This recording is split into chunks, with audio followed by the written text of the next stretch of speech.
Hello learners, welcome to my YouTube channel BTech by. तो आज का जो टॉपिक है उसमें हम लोग ये पढ़ने वाले हैं कि किस तरीके से आईआईआर फिल्टर की डिजाइनिंग सबसे पहले एनालॉग डोमेन में होती है एंड देन उस करस्पॉन्डिंग कैरेक्टरिस्टिक को जो कि हमारे एनालॉग डोमेन में है उसको डिजिटल डोमेन में कन्वर्ट किया जाता है। ठीक है, और ये ऐसा क्यों होता है वो सारी चीजें हम लोग इसमें कवर करने वाले हैं। प्रीवियस वीडियो में हमने linear phase realization IIR filter में क्यों पॉसिबल नहीं हो सकता उसमें हमने उसको डिटेल में कवर किया था। तो अगर आपने वीडियो नहीं देखा है तो आप लोग वहां से जाके वीडियो देख सकते हैं। आई बटन पे आपको लिंक मिल जाएगी, आप लोग वहां से जाके उसको गो थ्रू कर सकते हैं। तो स्टार्ट करते हैं हम अपना टॉपिक। तो हमारा टॉपिक है कि how a digital filter is design from analog filter. How से पहले हम लोग समझते हैं why digital filter is design from analog filter, वो हम समझते हैं। पहले समझ, हम लोग पढ़ रहे हैं हमारा IIR filter, right. IIR filter मतलब इनफाइनाइट इम्पल्स रिस्पॉन्स। ठीक है, इनफाइनाइट इम्पल्स रिस्पॉन्स। आप लोगों को पता होगा कि इनफाइनाइट इम्पल्स रिस्पॉन्स का मतलब ये है ऐसा सिस्टम जिसका जो इम्पल्स रिस्पॉन्स होता है वो इनफाइनाइट ड्यूरेशन ऑफ टाइम तक एग्जिस्ट करता है। आप लोगों को पता होगा कि इसमें हमने पढ़ा था कि जो हमारा आईआईआर फिल्टर है उसमें उसके करंट इनपुट, पास्ट इनपुट और उसके साथ साथ उसके पास्ट आउटपुट वैल्यू रिक्वायर्ड होते हैं, जिसकी वजह से जो हमारा इनफाइनाइट वैल्यू या इनफाइनाइट ड्यूरेशन ऑफ टाइम तक वैल्यू एग्जिस्ट करने लग जाता है या रिस्पॉन्स देखने को मिलता रहता है। ओके, तो समझते हैं कि क्यों जरूरी है। सबसे पहला समझो कि जो हमारा एनालॉग डोमेन है वो किस पे वर्क करता है? कंटिन्यूअस सिग्नल पे, कंटिन्यूअस सिग्नल पे। और जो हमारा डिजिटल फिल्टर है वो किस पे काम करता है? डिस्क्रीट सिग्नल पे। ठीक है, एनालॉग डोमेन में जो है सिग्नल है वो आपको क्या होता है कि कंटिन्यूअस सिग्नल पे काम करता है, और डिजिटल फिल्टर में क्या है कि डिस्क्रीट सिग्नल पे काम करता है। मींस देखो, सिग्नल दोनों के पास, चाहे आपका एनालॉग फिल्टर हो या डिजिटल फिल्टर हो, जो सिग्नल आता है वो कंटिन्यूअस आता है। ठीक है, फर्दर स्टेप इस पे लगा के उसको डिस्क्रीट बनाया जाता है। तो मींस कि अगर हम इस कंटिन्यूअस सिग्नल पे, अगर हम एनालॉग डोमेन पे काम करें या एनालॉग फिल्टर में हम काम करें तो मतलब हम इस पर्टिकुलर सिग्नल पे डायरेक्टली वर्क कर सकते हैं। हमें फर्दर स्टेप की रिक्वायरमेंट नहीं है, हम डायरेक्टली जो हमारे पास इनपुट सिग्नल आ रहा है उस पर हम लोग अपना वर्क कर सकते हैं। डिजिटल फिल्टर में क्या सीन है कि अगर इसके पास कोई सिग्नल आ रहा है जो ऑब्वियसली कैसा होगा, कंटिन्यूअस होगा, वेव फॉर्म में होगा, तो इसमें एक फर्दर स्टेप इंक्रीज हो जाता है, ऐड हो जाता है किसका? सैम्पलिंग का। क्यों? क्योंकि हमने पढ़ा था कि डिजिटल फिल्टर में जो सिग्नल्स को कन्वर्ट किया जाता है किसमें? Number of samples with in a regular interval of time. Means जो आपके सिग्नल आ रहे हैं तो पर्टिकुलर टाइम पे क्या किए जाते हैं, कुछ स्नैपशॉट्स, कुछ सैंपल्स निकाले जाते हैं जिसको हम लोग आउटपुट पे एज अ फ्रीक्वेंसी रिस्पॉन्स देखने को मिलता है। तो यहाँ पर एक एक्स्ट्रा ऐड हो जाता है कि अगर एनालॉग सिग्नल को हमें अपने डिस्क्रीट सिस्टम में लाना है तो हमें उस पर क्या करना होगा? सैम्पलिंग मेथड लगाना होगा। सैम्पलिंग मेथड लगाने की वजह से आपका क्या इंट्रोड्यूस होता है? Quantization error. अब इसको मिनिमाइज करना पड़ेगा, तो इसके लिए हमें एक एक्स्ट्रा स्टेप चाहिए। तो इस वजह से हमारा डिजिटल सिग्नल का या डिजिटल डोमेन का जो फंक्शन है वो क्या हो जाता है? Time constant, constant. लेकिन एनालॉग डोमेन में ऐसा नहीं होता। एनालॉग डोमेन में क्या होता है, जो सिग्नल आ रही है उस पर डायरेक्टली वर्क होता है, इसमें कोई भी एक्स्ट्रा स्टेप की ऐड नहीं होती, रिक्वायरमेंट नहीं होती। इस वजह से यहाँ पर जो टाइम हो जाता है वो लेस हो जाता है। ठीक है, और हमारा स्पीड इंक्रीज रहता है, इंक्रीज हो जाता है। यहाँ पर हमारा क्या है? सिस्टम थोड़ा सा स्लो हो जाता है क्योंकि इसको और भी फर्दर एक्स्ट्रा स्टेप करने पड़ते हैं सिस्टम में, पहले उसको कन्वर्ट करने के लिए, उसके बाद उस पर काम होता है। तो मैंने अभी आपको बताया कि जो एनालॉग सिग्नल होता है वो कैसा होता है? कंटिन्यूअस होता है, जिससे जो इंजीनियर्स होते हैं वो डायरेक्टली सिग्नल पे वर्क कर पाते हैं, और इस वजह से हमारा जो टाइम होता है वो थोड़ा सा क्या हो जाता है? लेस हो जाता है। ठीक है, तो यहाँ पर हमें एनालॉग डोमेन ज्यादा फ्लेक्सिबिलिटी प्रोवाइड करके देती है in the context of time.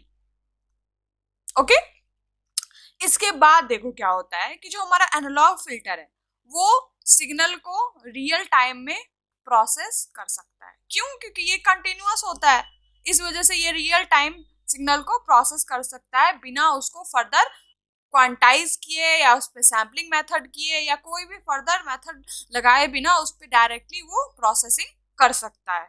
Okay, जैसे कि आप समझ लो कि आप क्या कर रहे हो, किसी साउंड का वॉल्यूम को आप इंक्रीज कर रहे हो, ठीक है। तो अगर आपने नॉब को ऑन किया तो आपने क्या देखा कि वॉल्यूम तुरंत इंक्रीज हुआ है, मतलब with in the second means ये कहो ना कि आप उसको ऑन कर रहे हो और वो फंक्शन चालू हो जाता है, प्रोसेसिंग स्टार्ट हो जाता है। क्यों? क्योंकि वहां पर जो डिजाइनिंग की गई है एल्गोरिदम वो एनालॉग में की गई है। अगर ऐसा एनालॉग में नहीं होता तो वो कुछ सेकेंड्स का टाइम लेता, क्योंकि उसको क्या करता, डिजिटल फिल्टर सबसे पहले उस पर्टिकुलर सिग्नल को डिस्क्रीट में तोड़ता, फिर सैम्पलिंग करता, फिर क्वांटाइजेशन करता, फिर उसको क्या करता, प्रोसेसिंग के लिए आगे भेजता।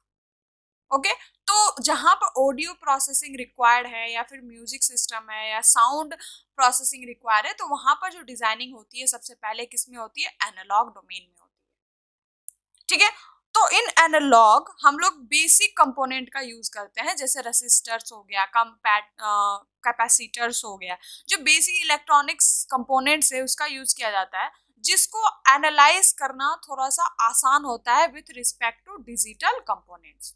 डिजिटल कंपोनेंट्स क्या है, zeros and one binary number. वहां पर हमारा कंप्यूटेशन समझना नेकेड आई से थोड़ा सा क्या होता है, प्रॉब्लमेटिक होता है।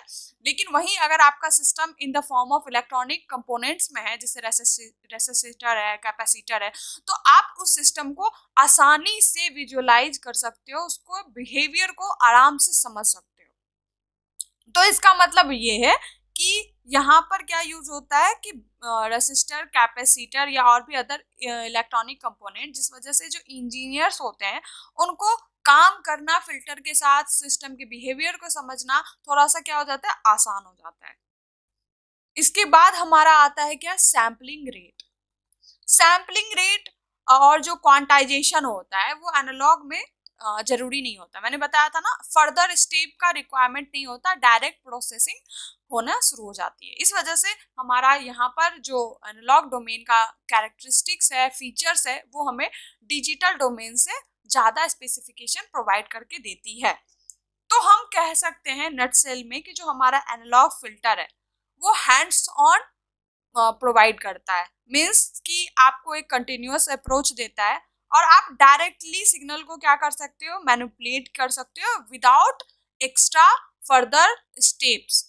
मीन्स आप बिना किसी एक्स्ट्रा स्टेप को ऐड किए आप डायरेक्टली उस पर्टिकुलर सिग्नल पे प्रोसेसिंग कर सकते हो, उसको मैनिपुलेट कर सकते हो। तो अब आप लोगों को समझ में आ गया होगा कि एनालॉग डोमेन क्यों प्रिफर किया जाता है ओवर द डिजिटल डोमेन जब हमारा डिजिटल फिल्टर का डिजाइनिंग होता है।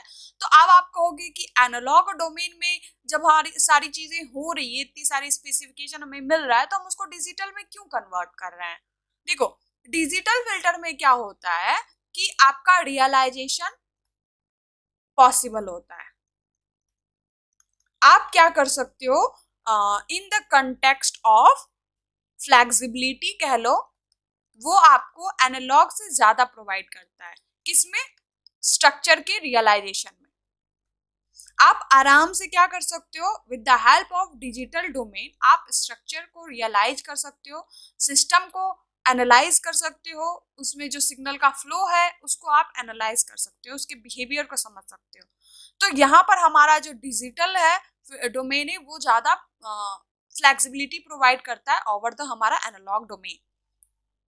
अब देखो, जो हम लोग क्या करते हैं आईआईआर फिल्टर के डिजाइन में, जो हमारा बेसिक डिजाइनिंग होता है जिसमें हमारा सिस्टम का कैरेक्टरिस्टिक्स क्या होगा, स्पेसिफिकेशन क्या होंगे, कोफिशिएंट्स क्या होने चाहिए, मीन्स जीरोस और पोल्स वाले वैल्यूज कैसे होने चाहिए, मीन्स कि एनालॉग डोमेन आपको एक ऐसा फ्लेक्सिबिलिटी देता है जिससे आप सिस्टम के साथ कुछ एक्सपेरिमेंट कर सकते हो, डायरेक्टली एक्सपेरिमेंट कर सकते हो। तो यहाँ पर हमारा एनालॉग डोमेन काम आता है। एंड देन जो कंप्यूटेशन होता है, जैसे आपका एनालॉग डोमेन में आपने सारे कैरेक्टरिस्टिक आपने फाइंड आउट कर लिए, उसके बाद जो मैथमेटिकल कंप्यूटेशन होता है या फिर और भी फर्दर प्रोसेसिंग रिक्वायर होती है, तो वहां पर हमारा डिजिटल डोमेन ज्यादा काम आता है, फ्लेक्सिबिलिटी ज्यादा देता है, क्योंकि इसमें जो मैथमेटिकल कंप्यूटेशन है वो ज्यादा फास्ट होती है और एक्यूरेट होती है। क्यों? क्योंकि यह बाइनरी नंबर पे वर्क कर रहा होता है, तो जो कंप्यूटेशन होती है वो क्या हो जाती है, इफिशियंट हो जाती है। ठीक है। और जहां पर डिजिटल सिग्नल प्रोसेसिंग रिक्वायर्ड है, जैसे आपका ऑडियो प्रोसेसिंग हो गया, म्यूजिक हो गया, साउंड हो गया, हर एक जगह जहां पर हमें बहुत जल्दी से जल्दी डेटा को मैनिपुलेट करना है, एनालिसिस करना है, तो वहां पर सबसे पहले कन्वर्ट क्या किया जाता है, डिजिटल फिल्टर में। ठीक है। मीन्स जो हमारा सिग्नल आ रहा है सबसे पहले उसको कन्वर्ट किया जाता है डिजिटल डोमेन में, ताकि उस पर और भी फास्ट कैलकुलेशन कंप्यूटेशन किया जा सके और डिजायर्ड एक्यूरेट रिजल्ट को प्रोड्यूस किया जा सके। अब आप लोगों को चीजें क्लियर होगा कि क्यों हम लोग यूज करते हैं। अब आप समझो कि how analog filter, how digital filter is design from analog filter. ठीक है। तो digital filter can be obtain by transforming analog filter by following 3 method. First is approximation of derivative, second is impulse invariant, and then bilinear transformation. Means ये सारे ऐसे method है जिसका काम क्या होता है कि जो एनालॉग फिल्टर के कैरेक्टरिस्टिक्स हैं उनको डिजिटल फिल्टर पे मैप कर देना। ठीक है। आपने जो भी स्पेसिफिकेशन निकाला है एनालॉग डोमेन में उसको आप किस में मैप करते हो, डिजिटल फिल्टर में, जिसपे फर्दर फिल्टरिंग किया जा सके। क्योंकि देखो यहाँ पर जो आपका सिग्नल आ रहा है वो कैसा आ रहा है, कंटिन्यूअस आ रहा है। तो मैंने बताया था कंटिन्यूअस को आप कितना भी फिल्टरिंग वगैरह करो तो सम सॉर्ट ऑफ उसमें नॉइज रह ही जाता है। क्यों? क्योंकि सिग्नल कंटिन्यूअस होता है। तो इसलिए इसको फर्दर डिजिटल फिल्टर में इंट्रोड्यूस किया जाता है, जिससे उससे डिजायर्ड आउटपुट को निकाला जा सके, अनवांटेड फ्रीक्वेंसी को हटाया जा सके, मैथमेटिकल जो कैलकुलेशन है थोड़ा सा फास्ट किया जा सके, जो कंप्यूटेशन हो सिस्टम का वो थोड़ा सा फास्ट हो। ठीक है। तो हमारा आज का जो पहला टॉपिक है वो है अप्रोक्सीमेशन ऑफ डेरिवेटिव। तो इन सारे मेथड का यही काम होता है कि आप एनालॉग फिल्टर का जो कैरेक्टरिस्टिक आपने निकाला है उसको आप डिजिटल फिल्टर में मैप कर देते हो। ठीक है। तो जो ट्रांसफॉर्मिंग होता है एनालॉग फिल्टर या फिर analog domain to digital domain, उसे ही हम लोग क्या कहते हैं, एनालॉग टू डिजिटल कन्वर्टर। ठीक है। तो हमारा आज का जो पहला टॉपिक है वो है अप्रोक्सीमेशन ऑफ डेरिवेटिव। तो अप्रोक्सीमेशन ऑफ डेरिवेटिव्स क्या है वो समझो। यह क्या है, टेक्निक है जिसका काम है डेरिवेटिव को अप्रोक्सीमेट करने का। देखो हमारा जो एनालॉग डोमेन होता है उसमें क्या होता है, एक एनालॉग डिफरेंशिएटर जो ये बताता है कि हमारा जो आउटपुट रिस्पॉन्स होगा, मान लो कि हमारा इनपुट सिग्नल yt आ रहा है, तो इसका कहने का मतलब ये है कि हमारा जो आउटपुट होगा वो डेरिवेटिव होगा किसके, इनपुट सिग्नल के विथ रिस्पेक्ट टू टाइम। मतलब हमारा जो रिस्पॉन्स होगा, हमारा आउटपुट रिस्पॉन्स होगा, जो एनालॉग डोमेन का जो रिस्पॉन्स होगा वो क्या होगा, derivative of input signal with respect to time. और इसको अप्रोक्सीमेट, अब हमारे पास जो कैरेक्टरिस्टिक है इसी को हमें मैप करना है किसमें, हमारे डिजिटल डोमेन में। तो हमें इसको अप्रोक्सीमेट करना होगा। वहां पर हमारा क्या काम आता है, अप्रोक्सीमेट ऑफ डेरिवेटिव, किसके साथ, तो डिजिटल डोमेन के साथ। तो इसको अप्रोक्सीमेट करने का एक तरीका होता है जिसमें हम लोग यूज करते हैं बैकवर्ड डिफरेंस फॉर्मूला। ठीक है। तो हम लोग अपने डेरिवेशन वाले पार्ट पे आते हैं और समझते हैं चीजों को। ठीक है। तो स्टार्ट करते हैं हम अपना डेरिवेशन। तो जैसा कि मैंने आप लोगों को बताया था कि जो हमारा एनालॉग डोमेन होता है उसके कैरेक्टरिस्टिक्स को क्या किया जाता है, मैप किया जाता है जेड डोमेन। तो हम कह सकते हैं कि जो ट्रांसफर फंक्शन होंगे इन एनालॉग डोमेन वो क्या होंगे, इक्वल होंगे transfer function in Z domain, सिवाय इनके ऑपरेटर के। मीन्स जो transfer function in analog domain is equal to the transfer function in digital domain except operator. Operator इनके अलग होंगे क्योंकि ये जो एनालॉग डोमेन में जो ट्रांसफर फंक्शन होता है उसको ऐसे डिनोट किया जाता है, और डिजिटल डोमेन में जो ट्रांसफर फंक्शन होता है वो जेड से डिनोट होता है। मतलब एस प्लेन और ये रहा हमारा जेड प्लेन। तो हम इससे हम क्या कह सकते हैं, जो हमारा Y S by X S is equal to हमारा क्या हो जाएगा, Y Z by X Z. ठीक है। मीन्स जो हमारे कैरेक्टरिस्टिक्स होंगे एनालॉग डोमेन के वो इक्वल होंगे हमारे डिजिटल डोमेन में। तो ये वाला जो इक्वेशन है इसको याद रखना, इसको हम लोग आगे सिंप्लीफाई करेंगे। ओके। तो इन एनालॉग डोमेन हमारा क्या होता है, एक डिफरेंशिएटर होता है, एनालॉग डिफरेंशिएटर जो ये कहता है कि जो हमारा आउटपुट रिस्पॉन्स होगा वो क्या होगा, derivative of input signal with respect to time होगा। मीन्स अगर हमारा yt हमारा इनपुट सिग्नल है तो एनालॉग डिफरेंशिएटर ये बताता है कि जो हमारा आउटपुट रिस्पॉन्स होगा वो क्या होगा, differentiation of input signal with respect to time. ठीक है, तो ये हमारा क्या हो गया, dy/t/dt। अब देखो ये हमारा कैरेक्टरिस्टिक्स निकल गया हमारा। अब हमें इसको क्या करना है, डिजिटल डोमेन में ट्रांसफॉर्म करना है। तो यहाँ पर हमारा काम आता है बैकवर्ड डिफरेंस फॉर्मूला। ठीक है, बैकवर्ड डिफरेंस फॉर्मूला जो ये कहता है कि dy/t/dt अप्रोक्सीमेट क्या हो गए हमारे yt minus delta T by delta T. अब ये डेल्टा टी क्या है नहीं समझ में आया, समझो। अगर हमें इन दोनों इक्वेशन को इक्वल करना है, क्योंकि हमारे जो कैरेक्टरिस्टिक होंगे वो क्या होंगे, सेम होंगे, तो अगर हमें इन दोनों इक्वेशन को इक्वल करना है, एक चीज ध्यान दो, ये हमारा क्या है, सिग्नल इन कंटिन्यूअस या एनालॉग डोमेन। क्यों, क्योंकि जो हमारा सिग्नल है किस फॉर्म में है, डिफरेंशियल फॉर्म में, डिफरेंशियल फॉर्म में। इधर आप एक चीज ध्यान दो कि ये वाला जो पोर्शन है ये किस फॉर्म में है, हमारे डिफरेंस इक्वेशन के फॉर्म में है, जो किस में होता है, हमारे डिजिटल डोमेन में जो रिप्रेजेंटेशन होता है वो क्या होता है, डिफरेंस इक्वेशन के फॉर्म में। ठीक है, तो हम चाहते हैं कि हमारे ये दोनों कैरेक्टरिस्टिक्स क्या हो, इक्वल हो। तो हमें क्या करना होगा, dy/t/dt, इसमें t को रिप्लेस करना पड़ेगा हमें nt से। ठीक है, तो हमारा t क्या हो जाएगा, nt minus y nt minus t divided by t। अब ये t क्या है नहीं समझ में आया, तो देखो डिस्क्रीट डोमेन में क्या होता है, जब आपके सैंपल्स आते हैं तो रेगुलर इंटरवल ऑफ टाइम में, मतलब टाइम के अकॉर्डिंग हमारे फ्रीक्वेंसी रिस्पॉन्स जनरेट होते हैं। मीन्स यहाँ पर t1 होगा, यहाँ t2 होगा, तो t1 पे कोई और फ्रीक्वेंसी कंपोनेंट होंगे, t2 पे भी कोई फ्रीक्वेंसी कंपोनेंट होगी, t3 पे भी होगा। मतलब आप कह सकते हो कि रेगुलर इंटरवल ऑफ टाइम्स में आपके नंबर ऑफ सैंपल्स जनरेट होते हैं। तो हम कह सकते हैं कि t1 पे अगर हमारा कुछ इनपुट है, आउटपुट है, मतलब फ्रीक्वेंसी कंपोनेंट है, और t2 पे भी हमारा फ्रीक्वेंसी कंपोनेंट है, तो इन दोनों कंपोनेंट के बीच का जो डिफरेंस होगा टाइम का, वो क्या कहलाएगा, हमारा सैम्पलिंग पीरियड, जिसको किसे डिनोट किया जाता है, कैपिटल T से। मीन्स जो t2 माइनस t1 हमारा क्या हो जाएगा, t, और t2 माइनस t1 का जो डिफरेंस होता है वो बहुत स्मॉल होता है, इसलिए इसको हम लोग डिनोट कर सकते हैं डेल्टा टी। तो डेल्टा टी हमारा क्या हो जाएगा, t के बराबर। ठीक है, वही इसलिए मैंने इसको यहाँ पर क्या लिखा है, डेल्टा टी को हमने क्या रिप्लेस किया है, t से।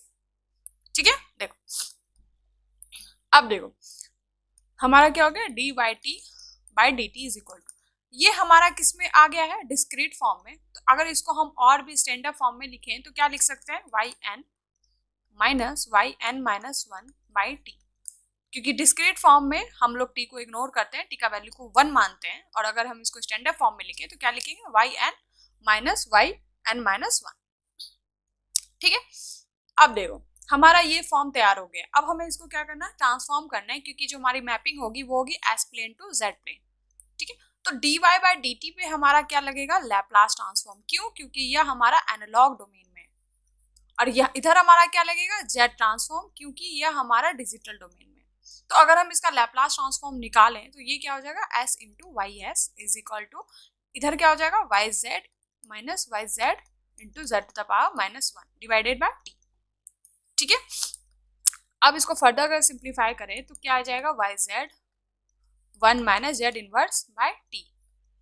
अब मैंने बताया था क्योंकि ट्रांसफर फंक्शन हमारे इक्वल है और ये दोनों हमारा जो इक्वेशन इक्वल है, तो वाई एस क्या हो जाएगा, इक्वल हो जाएगा वाई जेड के। तो ये दोनों हमारा क्या हो जाएगा, कैंसिल आउट, और एस का वैल्यू हमारा क्या निकला, 1 minus Z to the -1 by T. ठीक है, देखो हमने यहाँ तक तो कर लिया। अब देखो हमारा एस का वैल्यू तो आ गया, मतलब फर्स्ट डेरिवेटिव के लिए जो हमारा एस का वैल्यू आया वो क्या है, 1 minus Z inverse by T. अब हमें इसको फर्दर प्रूफ करना है कि मतलब एस का अगर पावर 1 है, ठीक है, तो हमारा जो वैल्यू आ रहा है वो क्या आ रहा है, 1 minus Z to the power -1 by T to the power 1, इसको लिख सकते हैं ना।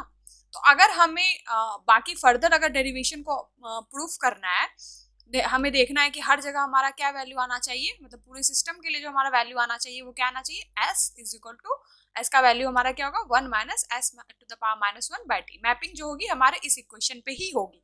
तो इसको अगर हमें फर्दर प्रूव करना है कैसे होगा वो समझो। तो हम लोग क्या करेंगे, हमने पहला डेरिवेटिव निकाल लिया था, हम लोग इसको एक बार और डेरिवेट करेंगे, ठीक है, मतलब सेकेंड ऑर्डर डेरिवेशन करेंगे। तो हम क्या लिखेंगे, डी बाई डी टी और D by T by D T. मतलब हमने डी बाई टी ये हमारा पहला डेरिवेटिव हो गया और इधर हमारा क्या हो गया दूसरा डेरिवेटिव। तो इसको हम लोग क्या लिख सकते हैं, D by D T. D by T को हमने क्या लिखा था, मैं डायरेक्ट लिख रही हूँ, ठीक है, Y N T minus Y N T minus 1 T divided by T. हमने यही तो लिखा था ना। अब देखो हम लोग को क्या करना है, इधर टी को इधर बाहर कॉमन ले लें तो हमारा क्या हो जाएगा Y N T minus T. अब हम क्या करेंगे, इन दोनों को अलग अलग अगर डिफ्रेंशिएट करें तो वाई एन टी का जब डिफ्रेंशिएशन करेंगे विथ रिस्पेक्ट टू टाइम तो हमारा वैल्यू क्या आएगा, हमारा वाई एन टी माइनस 1, ठीक है, Y T minus T divided by T. देखो हमारा यहाँ पर सिंपल डेरिवेशन नहीं लग रहा है, हम लोग इसको क्या यूज करें, बैकवर्ड डिफरेंस फार्मूला, ठीक है। तो बैकवर्ड डिफरेंस फार्मूला क्योंकि इसलिए यूज किया जाता है क्योंकि वो हमारे डेरिवेटिव को अप्रोक्सीमेट करने में हेल्प करता है, ओके। तो हमारा जो यहाँ पर होगा वो क्या रूल होगा अप्लाई, बैकवर्ड डिफरेंस फार्मूला। और हम इसका अगर फर्दर करें तो क्या आएगा हमारा Y N T minus Y N T minus 2t, यह आ जाएगा बाई टी। अब हम लोग क्या करें, और इधर हमारा क्या है D square Y T by D T square, यही तो है हमारा। अब हमें क्या करना है, अपना ट्रांसफॉर्म करना है। तो ट्रांसफॉर्म करने से पहले हम इसको क्या करते हैं, थोड़ा सिंप्लीफाई कर लेते हैं। तो इधर हमारा क्या है D square by D T square is equal to हमारा क्या हो जाएगा, यहाँ पर हमारा वैल्यू क्या हो जाएगा वाई, हम लोग टी को क्या करते हैं ना बाहर कॉमन ले लेते हैं, तो वाई 1 बाई टी स्क्वायर हो जाएगा। और इधर हमारा वैल्यू क्या आएगा Y N T minus Y N T minus T minus Y N T minus T क्या हो जाएगा 2 Y N T minus T plus minus minus क्या हो जाएगा प्लस, क्योंकि हमने माइनस क्योंकि हमारा ये क्या है इक्वेशन, यहाँ पर हमारा इक्वेशन है तो माइनस अगर हम कॉमन ले लेंगे तो हमारा क्या हो जाएगा, हमारा Y N T plus Y N T minus 2t, ठीक है। अब अगर इसको हम फर्दर सिंप्लीफाई करें स्टैंडर्ड फॉर्म में तो इसको क्या लिखेंगे, Y N minus 2 Y N minus 1 plus Y N minus 2, यही लिखेंगे ना, ठीक है। अब देखो अब हमें क्या करना है, ट्रांसफॉर्म करना है। तो इधर हमारा क्या होगा लेप्लास, इधर हमारा क्या होगा जेड ट्रांसफॉर्म। तो अगर इसका हम लेप्लास ट्रांसफॉर्म करें तो हमारा वैल्यू क्या आएगा S square into Y of S, ठीक है।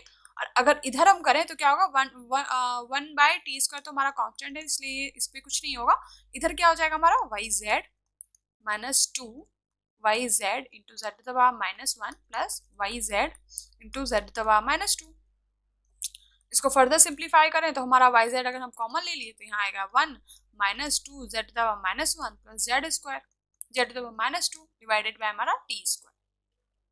अब मैंने बताया था क्योंकि हमारा ट्रांसफर फंक्शन हमारे एक है इक्वल है, ये दोनों हमारा सेम है, कैरेक्टरिस्टिक दोनों के सेम है, तो हम कहेंगे वाई एस किसके बराबर हो जाएगा वाई जेड के। तो ये दोनों हमारे क्या होंगे कट जाएंगे और इधर वैल्यू आएगा S square is equal to, और इसको अगर फर्दर सिंप्लीफाई करो तो हमारा जो वैल्यू आएगा 1 minus Z inverse by T का whole square.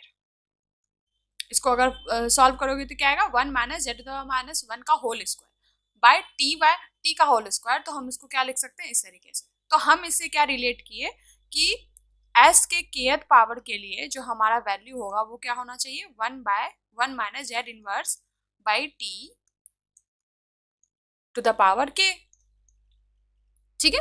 To the power के मीन्स हर बार हमारा एस का वैल्यू क्या आएगा पूरे होल के लिए 1 minus Z to the power minus 1 by t, ठीक है। तो हमने यहाँ से अपना इक्वेशन डेरिवेट कर लिया। अब समझो अब हमें क्या करना है, मैपिंग करनी है। हमारा एस का वैल्यू क्या आ गया था 1 minus Z inverse by T, ठीक है। अब हमें क्या करना है, इसको फर्दर मैप करना है। तो मैप करने के लिए हमें क्या करना होगा, सिंपली वो समझो। हम क्या करेंगे, अपना z का वैल्यू ले आएंगे। तो z का वैल्यू अगर हम लेंगे तो z इज इक्वल टू क्या हो जाएगा हमारा 1/1 माइनस st, हमने निकाला था ना, तो ये आ गया। अब देखो मैपिंग क्या होगा, ये हमारा क्या है एस प्लेन सिग्मा जे ओमेगा, और ये हमारा क्या है जेड प्लेन जिसपे हमारा क्या होता है यूनिट सर्किल, जिसकी वैल्यू क्या होती है 1, इसका रेडियस क्या होता है 1, सिग्मा और जे ओमेगा। ये हमारा क्या है रियल एक्सिस, ये हमारा इमेजनरी, रियल और इमेजनरी, क्योंकि जेड वाला जो पार्ट होगा वो हमारा क्या कहलाएगा इमेजनरी एक्सिस। ठीक है, अब देखो मैपिंग करने के 3 सबसे इंपॉर्टेंट कांस्टेंट होते हैं, वो क्या समझो।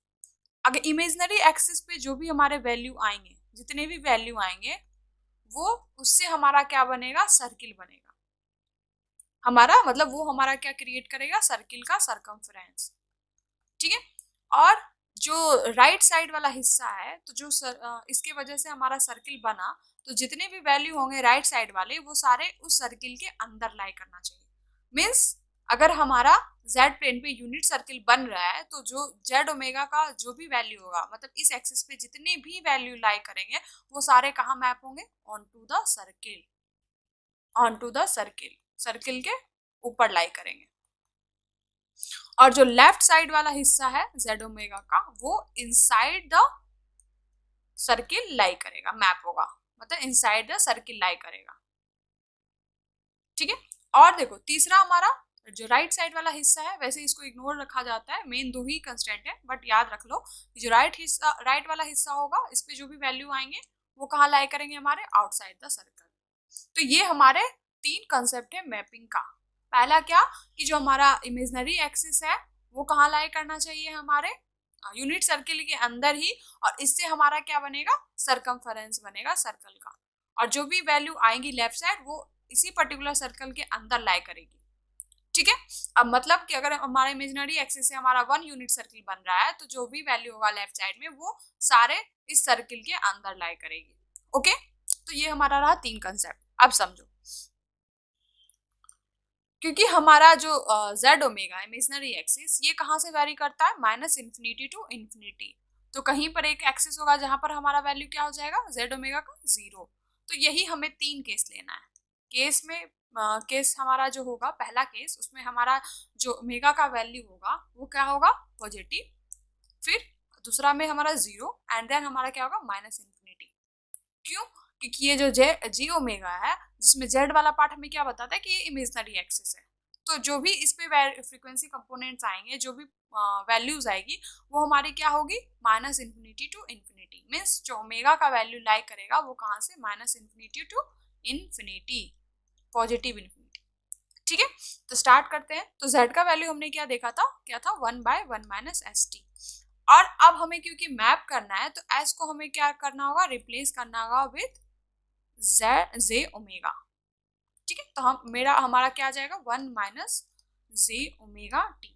इसको हमको क्या करना है, रेशनलाइज करें तो हम क्या लिखेंगे 1 plus J omega T by 1 plus J omega T. Value क्या आएगी हमारी 1 plus J omega T by 1 plus omega square T square. क्यों, ये हमारा क्या है a minus B into A plus B के फॉर्म में, तो A square minus B square, तो अगर जे को अगर आप स्क्वायर करो तो वैल्यू आता है इसका -1, मतलब जेड स्क्वायर का वैल्यू क्या हो जाएगा -1, तो -1 से -1 क्या हो जाएगा प्लस, तो इस वजह से हमारा क्या हो जाएगा 1 plus omega square T square. ठीक है, और z हमारा क्या होता है सिग्मा प्लस जे ओमेगा। हमारा वैल्यू आ गया, हमारा जो रियल वाला पार्ट है उसको हम लोग क्या लिख सकते हैं 1/1 plus omega square T square plus J omega T by 1 plus omega square और टी स्क्वायर। ये हमारा रियल वाला पार्ट हो गया, ये हमारा क्या हो गया इमेजनरी वाला पार्ट। अब हमें क्या करना है, अपने जे ओमेगा के हर जगह वैल्यू को क्या करना है, रिप्लेस करना है -इन्फिनिटी से इन्फिनिटी तक। अब देखो हमारा पहला केस था क्या -इन्फिनिटी वाला। ठीक है, तो अगर हम यहाँ पर -इन्फिनिटी पुट करें, तो अगर हम ओमेगा की जगह -इन्फिनिटी पुट करें तो -इन्फिनिटी का स्क्वायर क्या हो जाएगा इन्फिनिटी, तो उसके सामने ये वाले सारे कांस्टेंट वाले जो वैल्यू बहुत छोटे हैं, तो ओवरऑल हमारा क्या हो जाएगा ये इन्फिनिटी हो जाएगा। इन्फिनिटी को आप कुछ भी ऐड करो, सब्ट्रैक्ट करो, अगर छोटा नंबर जैसे इन्फिनिटी में अगर आप 1 ऐड करो तो ओवरऑल हमारा क्या आएगा, जनरेट होगा इन्फिनिटी। ठीक है, तो यहाँ पर हमारा क्या आ जाएगा 1/∞, मतलब कांस्टेंट बाय इन्फिनिटी क्या होता है हमारा 0। तो ये हमारा z का पहला वैल्यू हमारा क्या हो गया 0 प्लस। अब देखो यहाँ पर सोचने वाली बात है, यहाँ अगर आप -∞ का वैल्यू डालो, ठीक है, तो -∞ का वैल्यू अगर डालोगे तो ये वैल्यू आपका बन जाएगा, क्योंकि यहाँ भी इन्फिनिटी आएगी और यहाँ भी इन्फिनिटी आएगी, तो हमारा वैल्यू क्या हो जाएगा -∞/∞। अब यहाँ पर हमारा जो हम लोग कैलकुलेशन में, मतलब डिफरेंशियल इक्वेशन में हम लोग क्या करते थे, इसको जब फर्दर सॉल्व करते थे एल हॉस्पिटल रूल से, तो हमारा वैल्यू क्या आता था constant by infinity. L hospital rule से जब इसको हम लोग सॉल्व करते हैं तो हमारा क्या होता है constant by infinity. Constant term हमारा क्या है टी, तो टी बाय इन्फिनिटी आप लिखो कांस्टेंट बाय इन्फिनिटी, तो क्या आएगा हमारा 0। तो ये वाला भी पार्ट हमारा क्या हो गया 0। तो हमारा अगर ओमेगा का वैल्यू, z ओमेगा का वैल्यू हमारा -∞ है, तो z कहाँ लाई करेगा हमारा 0, ठीक है। मतलब एज प्लेन में अगर हमारा इमेजिनरी एक्सिस पे -∞ है z ओमेगा पे, तो वो कहाँ मैप होगा हमारे z = 0 वाले वैल्यू पे, और वो कहाँ पर आएगा हमारा ओरिजिन पे, ठीक है। अब देखो, अब हमें दूसरा केस क्या लेना है 0। मैंने बताया था -∞ to ∞ में बीच में कहीं 0 भी आएगा। तो अब 0 अगर ले रहे हो तुम ओमेगा का वैल्यू, तो यहाँ देखो क्या होगा, तो यहाँ देखो क्या होगा कि अगर आप यहाँ पर 0 वैल्यू पुट करो तो ये वाला पूरा टर्म क्या हो जाएगा हमारा 0, और यहाँ पर अगर आप 0 पुट करो तो 0 को किसी से भी आप मल्टीप्लाई करोगे तो ये भी वैल्यू हमारा क्या हो जाएगा 0, और ये 1/1 + 0 हमारा क्या हो जाएगा 1, तो 1 + 0 हमारा क्या हो जाएगा 1। मीन्स कि j ओमेगा का अगर वैल्यू 0 है तो हमारा z का वैल्यू क्या हो जा रहा है 1। ओके, तीसरा हमारा केस क्या था, हमें क्या लेना है -∞। तो z का वैल्यू हमारा क्या था 1/1 + ओमेगा² t² plus j omega t/1 + ओमेगा² t², यही था ना हमारा वैल्यू। तो अगर हम इस पे +∞ पुट करें तो अगेन ये हमारा क्या हो जाएगा कांस्टेंट बाय इन्फिनिटी 0, और इस पे अगेन हमारा क्या हो जाएगा ∞/∞ का टर्म आएगा। एल हॉस्पिटल रूल लगाओगे तो जो वैल्यू बनेगा यहाँ भी हमारा क्या बनेगा 0। तो हमारा देखा कि हमने फिर से हमारा वैल्यू क्या हो गया 0, अगर हमारा क्या है z ओमेगा का वैल्यू पॉजिटिव इन्फिनिटी है, ठीक है। अब देखो हमने अपना इक्वेशन तो निकाल लिया, अब हमें इसको क्या करना है मैप करना है। अब समझो कैसे हमें मैप होगा। यहाँ पर हमारा क्या हो गया एस प्लेन, इधर हमारा हो गया जेड प्लेन, जेड पे हमारा क्या होगा एक यूनिट सर्किल जिसका मैग्नीट्यूड जो होगा वो क्या होगा 1, मतलब रेडियस क्या होगा 1, और यहाँ पर हमारा क्या है एस प्लेन, ठीक है, ये हो गया एस प्लेन, ये हो गया हमारा जेड प्लेन। और अब देखो ये हमारा क्या है j omega sigma j omega sigma, ठीक है। अब समझो मैंने आपको बताया था जो इमेजिनरी एक्सिस होता है उससे हमारा क्या बनता है हमारा सरकमफेरेंस। तो अगर हमारा जो जेड ओमेगा का वैल्यू होगा, और मैंने आपको ये बताया था कि कोई भी सिस्टम स्टेबल होने के लिए जो भी वैल्यूज होंगी वो सारी कहाँ लाई करेगी इनसाइड द सर्कल, ठीक है। उसका जो मैक्सिमम इमेजिनरी एक्सिस का जो सरकमफेरेंस बनेगा वो क्या बनेगा हमारे यूनिट सर्किल के सरकमफेरेंस के बराबर। इससे ज्यादा हमारा जेड ओमेगा का वैल्यू बाहर नहीं जा सकता, ठीक है। क्यों? क्योंकि वो हमारे इनस्टेबिलिटी को प्रोड्यूस करेगा। तो हमारा जी ओमेगा कहाँ से लाई कर रहा है -∞ to ∞ वैरी कर रहा है, और कहीं पर हमारा जो वैल्यू है वो 0 हो रहा है। तो हमने देखा कि जब हमने जेड ओमेगा का वैल्यू z रखा -∞ रखा, तो जो मैपिंग हुई वो कहाँ पर हुई ओरिजिन पे, ठीक है। और जैसे हम टुवार्ड द अपने 0 वाले पोजीशन पे पहुंचे जहां पर हमारा जेड ओमेगा 0 है, तो हमने देखा कि जो मैपिंग हुई है वो कहाँ हुई है हमारे 1 पे। और फिर हम जब toward the z omega is equal to positive value put किए, तो हम देखे कि अगेन हमारा क्या हो गया शिफ्टिंग ओरिजिन पे। मीन्स हमारी जो शिफ्टिंग हुई है वो कैसी हुई है ऐसा -∞ to ∞ हमारा वैल्यू कैसे वेरी किया है एक्सिस टुवार्ड द ओरिजिन, और फिर हमारा 0 से पॉजिटिव इन्फिनिटी में क्या हुआ है हमारा 1 से टुवार्ड द ओरिजिन। तो ये हमारा क्या बन गया हमारा सरकमफेरेंस, मतलब हमारा जेड ओमेगा का वैल्यू कहाँ लाई कर रहा है हमारे इनसाइड द यूनिट सर्किल, और ये क्या सरकमफेरेंस बना रहा है हमारा एट द डायमीटर 1। क्यों? क्योंकि इस सर्किल के ये डायमीटर क्या हो जा रहा है हमारा ये जो यूनिट सर्किल के लिए जो रेडियस था वो हमारे इस वाले सर्किल के लिए क्या बन जा रहा है, डायमीटर। तो हम कहेंगे जो रेडियस आया तो जेड का जो मैग्नीट्यूड हो गया वो क्या हो गया, 0.5। तो हमने पहला कंडीशन तो सेटिस्फाई कर लिया, जो मैपिंग का था वो हमने कर लिया। उसके बाद दूसरा क्या था, जो जेड ओमेगा के जो लेफ्ट साइड वाला हिस्सा होगा वो कहाँ लाई करेगा, उस पर्टिकुलर यूनिट सर्किल के अंदर, यहाँ पर। तो अगर आप वैल्यू पुट करोगे तो आप देखोगे कि जो वैल्यू आएगी सम इनके बीच में आएगी, ठीक है। अब देखो जो राइट साइड वाला हिस्सा होगा वो कहाँ लाई करेगा, हमारे आउटसाइड पे, ठीक है। तो ये रहा हमारा टोटल मैपिंग जो हमने कर लिया, किसमें, s plane to Z plane. किसके कंटेक्स्ट में, अप्रोक्सीमेशन ऑफ डेरिवेटिव।